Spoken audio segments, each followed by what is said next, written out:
Aviso importante, a voz é robótica e pode variar de sons reais. Todos os direitos autorais do livro pertencem ao autor. Se solicitado, o canal removerá imediatamente o conteúdo. Apoie os escritores, siga nas redes sociais e compartilhe o conhecimento.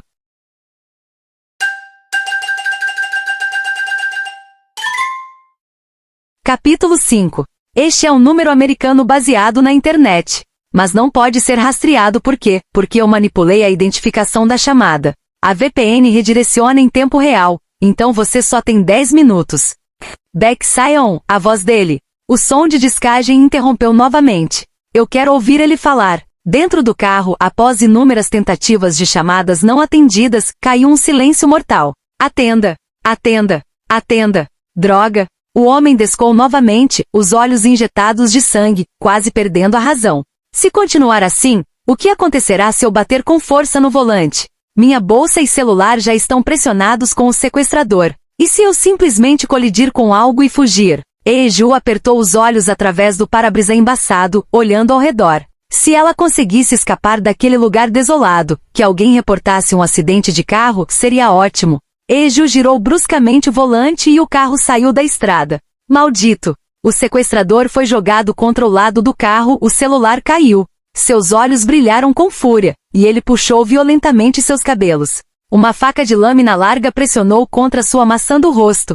O som monótono de uma ligação desligada e o ritmo da chuva se entrelaçaram, criando uma batida implacável e contínua. Você enlouqueceu, irmã? Ah! Uma dor intensa irradiou do couro cabeludo, e ela não pôde evitar um suspiro de dor. Isso é inútil. Eiju percebeu que sua voz estava seca, estranha. Já não havia mais espaço para hesitação. Beck Sion, não vai ceder. Por quê? Você não é a esposa dele?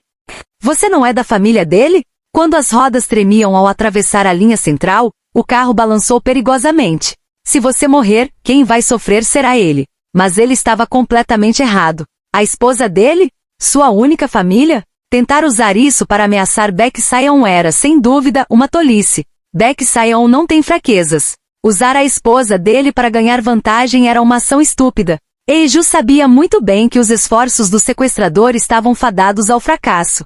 Naquele momento, o som contínuo do telefone parou abruptamente. A ligação finalmente foi atendida. Os olhares de Eiju e do sequestrador se cruzaram no ar. Quanto mais penso, mais isso me irrita. Diferente do tom desprovido de emoção anterior, a voz dele agora estava cheia de raiva, com um ressentimento pessoal difícil de ignorar. Eu só queria ouvir mais uma vez a sua voz nojenta. Nos olhos do sequestrador, brilhou um brilho de triunfo maligno. Desculpe, mas, como posso dizer? Minha voz. Ele riu, uma melodia estranha escapando de sua boca. Sua voz distorcida e profunda ecoou. Eu usei um modulador de voz. Gostou? O sequestrador colocou o braço sobre o ombro de Eiju e aproximou o telefone da boca dela, sinalizando para que ela continuasse a falar o que ele dizia. Mas ao pensar que Beck Sion estava do outro lado, sua língua se embolou novamente. Você sabe, talvez devêssemos começar falando sobre o dinheiro? Quanto você acha que vale a sua esposa? Um suspiro quase imperceptível escapou entre seus dentes. Vou ser direto. Nos vemos no tribunal. Você ouviu o que eu disse? Hein? Eu estou falando da sua esposa. Não haverá resgate. Beck Sion interrompeu as palavras do sequestrador com um tom frio. Se quiser, pode usar o modulador de voz. Também pode cantar a sua musiquinha. Me avise quando ela estiver morta. A voz dele era afiada como uma lâmina, cada palavra cortando no ar. Depois, sem hesitar, ele desligou o telefone. Pi, pi. O som monótono do sinal era como a linha plana de um monitor hospitalar. Os olhos do sequestrador se arregalaram de raiva, como se estivessem prestes a explodir. Eiju mordeu os lábios com força até ficarem pálidos. De qualquer forma, como? Ele não tinha nem um pingo de dúvida? Não queria nem ouvir? Como ele pôde fazer isso?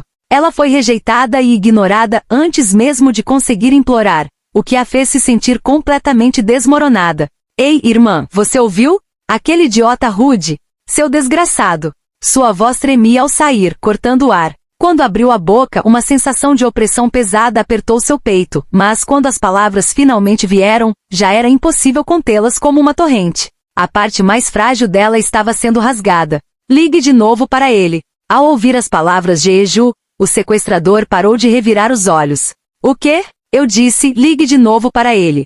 Para Eju, dizer essas palavras foi um grande desafio. Uma onda de calor subiu por seu corpo, fazendo sua pele arder. Irmã, tá? Logo sua frágil determinação se desfez em pó. Afinal, ela nunca teve coragem de nutrir qualquer esperança. Mencione os 20 bilhões. O quê? O meu resgate. O sequestrador a olhou fixamente sem piscar. Não, isso não é o meu resgate, é o valor do nome dele. Eju pisou fundo no acelerador, levando o carro ao seu limite. Bip, bip. Quando o sinal soou novamente, Eju apertou os dentes. Eu não sou o ponto fraco de Baek Sion. O quê? Portanto, essa chantagem emocional não vai funcionar com ele. Seu marido a ignorava completamente. Ele sempre fora frio e indiferente, chegando ao ponto de nem reconhecer sua existência. A total indiferença dele era quase obsessiva. Um nível que fazia Eju sentir como se estivesse se tornando paranoica. Talvez porque eu não seja filha biológica de Chan Yong, apenas uma jovem mulher que temporariamente preenche o lugar de sua verdadeira noiva. Casar com Baek Sion sempre foi um sonho distante. Eju já havia desistido disso muito antes de qualquer esperança surgir. Sua frieza e crueldade já não machucavam, eram simplesmente cansativas e já estavam naturalizadas. Ligue para mim quando ela estiver morta. Mas por que isso? Por que isso me machuca tanto? Por que sinto que meu mundo está desabando? Ele odeia qualquer coisa que possa manchar sua reputação.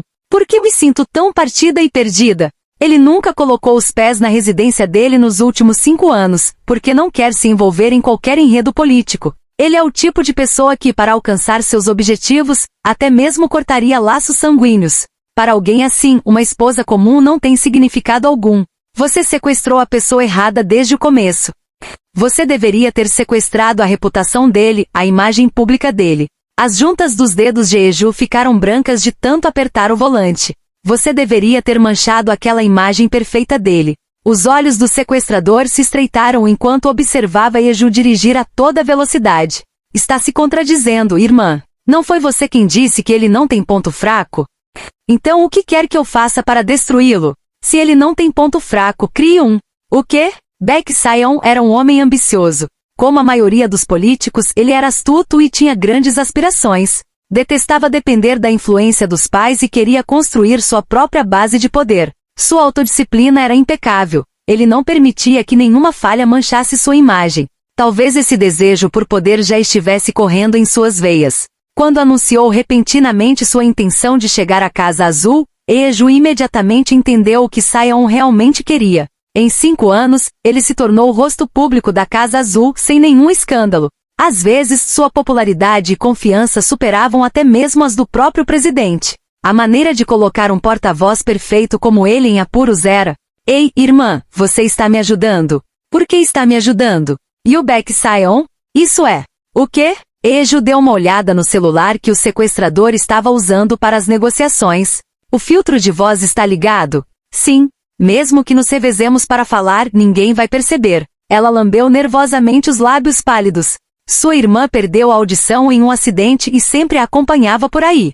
Quando o jovem Eju, com uma mochila cheia de gravadores, sentava entre 2 adultos, servindo como uma ponte durante mais de 10 anos. Através de bilhetes ou libras, ela foi por muitos anos uma mensageira. Então não me provoque. Estou quase perdendo a sanidade. Por favor. Quando foi que comecei a recitar essas palavras como se fosse um feitiço? Sogros, a própria família Baek Sion, todos a viam como alguém sem importância. Cada pessoa que se recusava a reconhecer sua existência. Bip, bip. O som parou. Não desligue, aquele desgraçado. Uma voz rouca e trêmula, cheia de raiva, escapou dos lábios de Eju. Ela não aguentava mais a injustiça que estava sofrendo, e a raiva reprimida finalmente explodiu. Se você não quiser passar vergonha na frente de todo o país, é melhor falar. As lágrimas surgiram inesperadamente, e elas enxugou bruscamente com a manga. Estava perdida em um turbilhão de sentimentos que não conseguia compreender. Nunca imaginou que levantaria a voz, muito menos falaria com ele dessa forma. Eju sentiu um golpe de vergonha e uma dor surda no peito. Senhor, espere, eu encaminhei o errado. Uma nova voz, aflita e gaguejante, a interrompeu. O que é isso?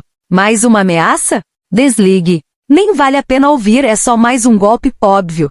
Mas senhor, a pessoa que está falando é... Assistente Park, eu mandei você desligar. Não tenho tempo para essas bobagens. A voz familiar foi se afastando e o assistente ofegante correu para alcançá-la. Mesmo sem ver, Eju podia imaginar claramente a cena. Não vá. Não saia assim. Eju gritou com raiva. Baek Saeon, você vai se arrepender disso. Eu vou expor a sua vida suja. À medida que sua voz aumentava em intensidade, uma risada debochada cortou o ar.